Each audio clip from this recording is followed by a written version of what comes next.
Welcome to Rishidas blog. তো এটা ছিল সোমবার, মানে জগদ্ধাত্রী পুজোর পরের দিন। তো সেদিন দুপুরবেলাতে অ্যাক্ট্রেস সুদীপ্তা উনি এসেছিলেন মন্দিরেতে পুজো দেখতে। তো তো মানে নিচে গিয়ে একটা সেলফি তুলেছিলাম। তারপর আমি রেডি হচ্ছিলাম দুপুরবেলাতে, একটা টিউশন ছিল আমার, মানে পড়াতে যাওয়ার ছিল, তো তার জন্য হালকা রেডি হচ্ছিলাম। আর সাথে মা রেডি হচ্ছিল, কারণ বরণের জন্য, বরণের আগে জোগাড় করতে হবে। তো মা টাটা বলে চলে গেল। তারপর আমি রেডি হয়ে চলে গেলাম পড়াতে, পড়িয়ে তারপর 6টার মধ্যে চলে এসেছিলাম মন্দিরে। তো দেখো মন্দিরে এখন একে একে সবাই ফটো তুলছে, গ্রুপ ফটো। তারপর ওখান থেকে মাকে নামানো হলো, মন্দির থেকে বার করে মাকে নিচে ওই চাতালের ওই জায়গাটায় নামানো হবে, ওখানেই শুরু হবে বরণ।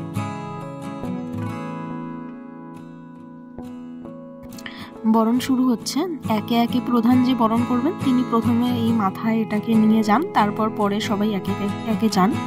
তো যারা বরণ করছে তারা প্রত্যেকেই কংসবণিক সম্প্রদায়ের মানে বউ, ঘরের বউ। তো কংসবণিক ছাড়া কেউ বরণ করতে পারে না।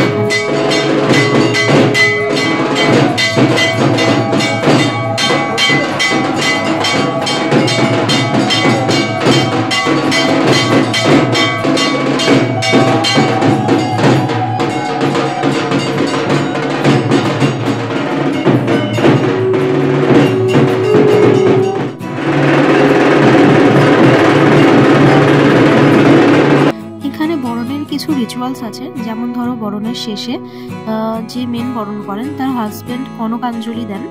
সেই কনকাঞ্জলিটাকে নিয়ে উনি মানে গঙ্গা জল একটু করে দিতে দিতে উনি চলে আসেন মন্দিরেতে, মানে যেখানে মা ছিলেন, মায়ের সিংহাসনের কাছে। তো সেখানেই তার সামনেটাতেই উনি বসে থাকবেন যতক্ষণ না মানে পুরো ভাসান কমপ্লিট হয়ে আবার চলে আসবে ঘট নিয়ে। মানে এই জায়গাটা সারা বছর তো ঠাকুর থাকেন না, সারা বছর এখানে ঘট থাকে। তো তারপর একে একে সবার বরণ হয়ে গেল। আর এই হচ্ছে আমাদের বুড়ো মার ঘরটা, এইভাবে সাজিয়ে নিয়ে যাওয়া হয়। আর এই যে দেখো সিঁদুর খেলে ছবি চলে এসছে, আমাকেও গালে অল্প একটু সিঁদুর লাগিয়ে দিয়েছিল। তো তারপর আমাদের এখানে মাকে একে একে পার্ট করে নিয়ে যাওয়া হয়, মানে প্রথমে সিংহকে বের করে নিয়ে যাওয়া হয়, তারপর মাকে ঠিক সেম ভাবে আসার সময়ও তাই, প্রথমে সিংহ আসে, তারপর মা আসেন, বুড়ো মা। তো এখানে বেরিয়ে নিয়ে চলে গেল বুড়ো মাকে। আর আমার ভাই এখানে ভিডিওতেই দেখো, ভাই তো বেরিয়ে গেছে অনেকক্ষণ আগেই, বাবাও রেডি হয়ে বেরিয়ে গেছিল। আমি আর মা একটু পরে রেডি হয়েছি, হয়ে আমরাও বেরিয়ে পড়লাম। বেরিয়ে পড়ে বাইরে দাঁড়িয়েছিলাম। তো এক এক করে প্রচুর ঠাকুর যাচ্ছিল, কত প্রসেশন, কত কি। তো পরপর এই যে মা বাবাকে রিক্সাতেও বসিয়ে দিয়েছি। আসলে মা বাবা রিক্সা করে যাবে, কারণ এতটা হেঁটে যাওয়া, হেঁটে আসা মা বাবার পক্ষে সম্ভব না, প্লাস বাবার তো পায়ের প্রবলেম।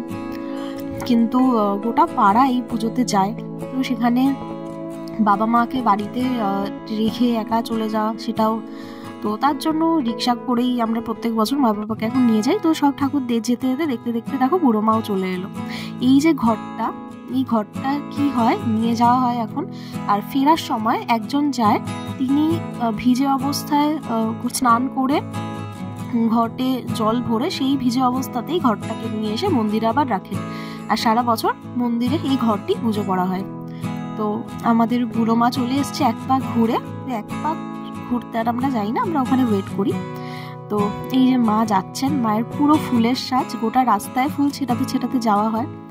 আর দেখো প্রচুর লোক যায়, মানে এখন তো তাও অনেক কমে গেছে। যখন ছোটবেলায় যেতাম আমরা, পুরো কংসবণিক সম্প্রদায়ের কোথায় কে থাকে তারা প্রত্যেকে, মানে ধরো কেউ বাইরে থাকে, অন্য জায়গায় থাকে, তারা প্রত্যেকে এই সময় এই জায়গায় চলে আসতেন এবং প্রচুর ভিড় হতো, মানে এর থেকেও আরো অনেক ভিড় হতো।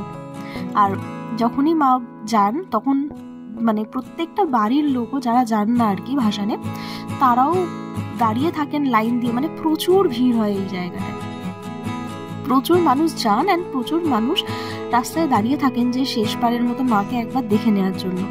আর তারপরে এই রাস্তায় নাচানাচি, সবার আনন্দের তো আমাদের শেষ নেই। তারপর এই যে যাওয়ার পথে আমাদের ত্রিবেণী সংঘের একটা পুজো থাকে, বিরাট বড় ঠাকুর হয়, আর মায়ের মুখটা খুব মিষ্টি হয়। তারপর এই যে রিক্সা যাচ্ছে, পেছনের রিক্সায় ছোট্ট মা।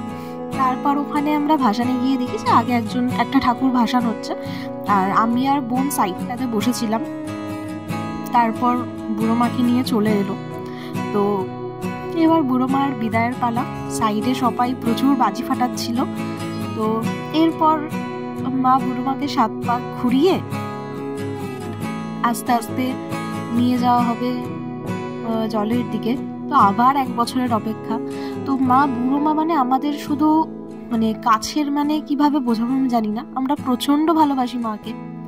মানে আমাদের ভালোবাসার মা। আমরা সারা বছর অপেক্ষা করি বুড়ো মা পুজোর জন্য। মানে যতটা মানুষ দুর্গা পুজোর জন্য ওয়েট করে, ততটাই আমরা এই বুড়ো মা পুজোর জন্য ওয়েট করি যে মা বুড়ো মা আসবেন, কবে আসবেন। তো দেখতে দেখতে এলো, চলেও গেলেন।